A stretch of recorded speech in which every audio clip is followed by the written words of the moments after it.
Hello everyone, my name is AP the Weird One, and we are back with more Beheneko. This time, episode 8.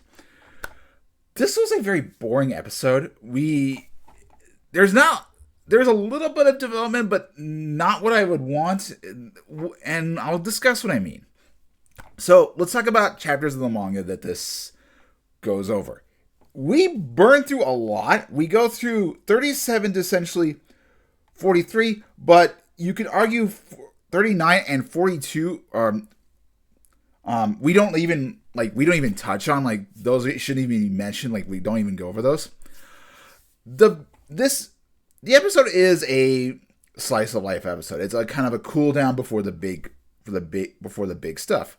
But it could have been better. So I wanted to touch on this. So after these two get back to town, the fairy and the dryad decide to stay with them, like they want to reward them, and they really like Tama, and like they want to become adventurers themselves. Although they can't, they just got to become baby at support. And they go back to the guild hall, and they get Anna gives Stella and Ari upgrades. Ari is now an A-class adventurer, and Stella is a B-class adventurer. So they get the promotion. Being the Gladstone really helped them out. They got a big juicy reward. They get a 10-year supply of fruit preserves, and this sparks the conversation. I've been living above the tavern. I think we should get a proper house. It's time to get a proper base. And they decide, let's go find ourselves a real estate agent. In the manga, the reason they decide to get a house is because there's not enough room, because with all the people in there, and it would give an excuse for Vulcan to come visit or just potentially move in. So they go and they still find a real estate. In the manga, the real estate agent isn't very happy, but in the anime, he's very happy, and I think that was a better change. And they decided to go get a house, and they choose this place right here, which I like the attention to detail that we actually have a good, clear idea where it is. I feel like this is very important because of what they acquired. So their house is a two-story house. It's got a nice kitchen. It's got a nice backyard / front yard. It's got an open air bath, which is why the person said it was hard to sell. But given that there's just a whole bunch of force and everything, you would think maybe like an older couple or something, or like a trained venture wouldn't mind. To give an example, let's just say this house was in the most notorious talker runs the world's greatest clan. This house would be perfect for Noel Stalin and his grandfather. This would have been a great place to. It's a little out of the way, not too much, kind of relaxing, and two guys. It seemed like the ideal thing. This would be it seemed like a bachelor's lifestyle. It's a 2-story house, got a big bedroom, everything. I don't know. It seemed like a bachelor's pad personally. But they get the house. They're all very happy about it. In the middle of the night, and this is where one of my complaints, Tama realizes that he's get access to new skills, and also he gets access to a third form. So he's now got stage 2. He doesn't have a stage 1 Pokemon. He's now prominent for stage 2 Pokemon, or in the Digimon terms, he's got an ultimate level. And I would think more of the Digimon theory, because, there's probably going to be a stage 3. He's going to get a mega level. Probably something that makes him more humanoid, maybe. I will maybe check and see what stage 3 is.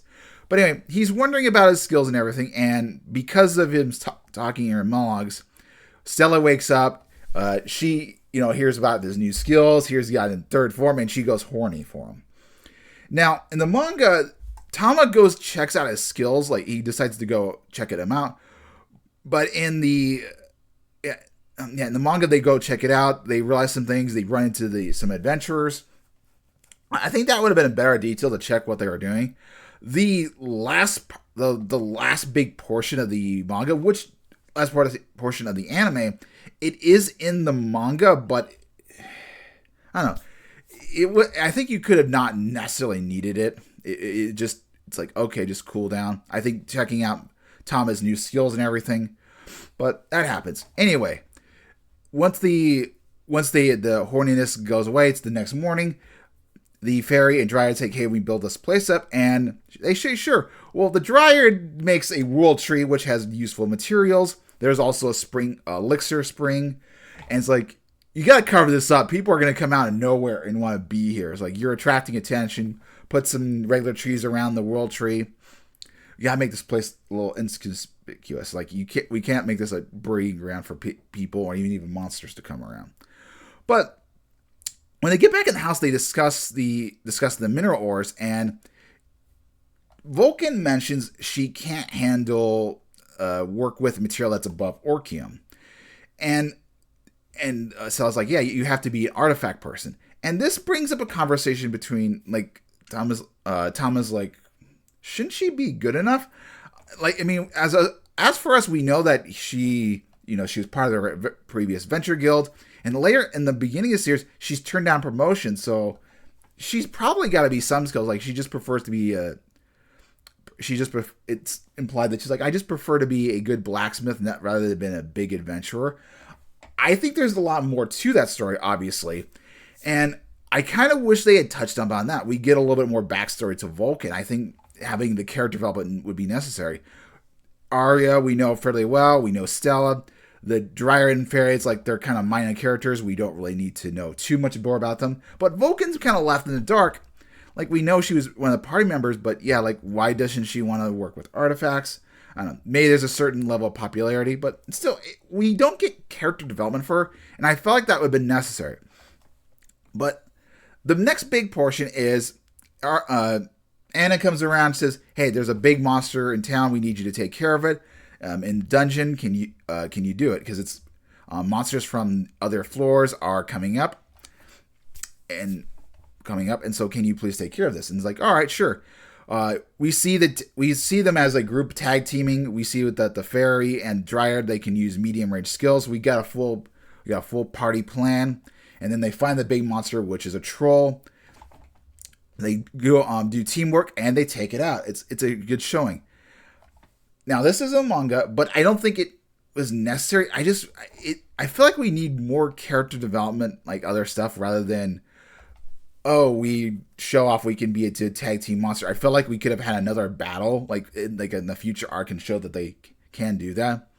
Also in the manga, before they get to the troll, we learn about there's different kind of minotaurs, and like even the minotaurs, like family grounds or like breeding grounds. We learn more about the minotaur species. It's like there's a couple things in here that we could have had and we just didn't.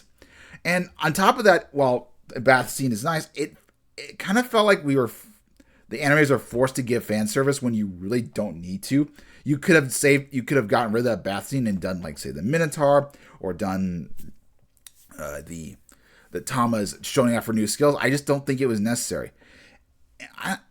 I think learning more about the skills and learning more about the Minotaur would have been more important, or learning more about Vulcan's backstory, going forward and picking something out, and then like, hey, Tama overhears why Vulcan is not an artifact blacksmith or something. I don't know. I think that would have been necessary. So it's just a boring / disappointing episode. Like, we could have had more. We didn't need the fan service. I don't think we need the battle composition. Like, yeah, it's like where we could have had that very quickly. I think that would have been a lot better.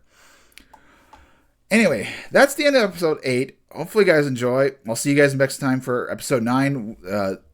Arya's inspiration is back. I thought she was going to be dead, but she isn't. But yeah, we're going to see her. Probably going to see her conflict with Arya. And it's like, you don't have a cat, you have a behemoth monster. But hey, we'll cross that line. I think it's kind of predictable that we'll see that. Anyway, I'm done rambling. Hopefully you guys have a wonderful day. I'll see you guys next time for episode 9.